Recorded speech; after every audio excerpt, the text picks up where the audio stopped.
Si tu cherches frérot un setup pour débuter dans la programmation et pouvoir jouer de temps en temps, alors je te propose mon setup actuel. Il te permet d'être hyper productif et de jouer à des jeux peu gourmands. Je vais te parler directement des deux écrans. Ce sont deux écrans simples Full HD en 24 pouces 75 Hz. Pendant tout développement, tu peux avoir d'un côté ton IDE où tu vas écrire ton code de ton langage préféré.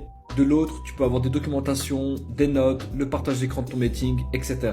Pendant que tu joues, tu peux avoir ton jeu d'un côté et de l'autre, une fenêtre Discord où ton pote te fait un partage d'écran. Ou alors, si tu veux par exemple tryhard sur Dofus, faire la quête Dofus pourpre, tu peux avoir d'un côté ton jeu, de l'autre le wiki pour pouvoir suivre ta quête. Les deux écrans se relient à un docking station, ça te permet de connecter plusieurs périphériques sur un seul et même endroit, le tout relié par un seul câble USB. Ça t'évitera de tout brancher et rebrancher quand tu veux transférer tes périphériques vers un autre PC. Il sert aussi de chargeur et connecte mes deux écrans sur un seul port vidéo. Le PC frérot, tu décides de ce que tu veux. Si t'es dans l'optique comme moi de faire du dev pur et de jouer au jeu de temps en temps, je te conseille de te focaliser seulement sur le processeur et la mémoire RAM pour faire tourner tes machines virtuelles, tes serveurs ou même tes applications de développement. Si t'es dans le cas où tu veux jouer à des jeux en 4K 144 images par seconde, alors là investis dans un PC portable ou une tour gaming. D'ailleurs, si tu veux des conseils sur ton choix de ton PC, n'hésite pas à demander en commentaire, je te guiderai là-dessus. Ici frérot, j'ai deux claviers. Le premier il sert principalement pour le développement, il est simple, minimaliste. Tu peux le ramener partout dans ton sac, il se connecte en Bluetooth sans aucune latence et permet de se connecter à 3 différentes machines.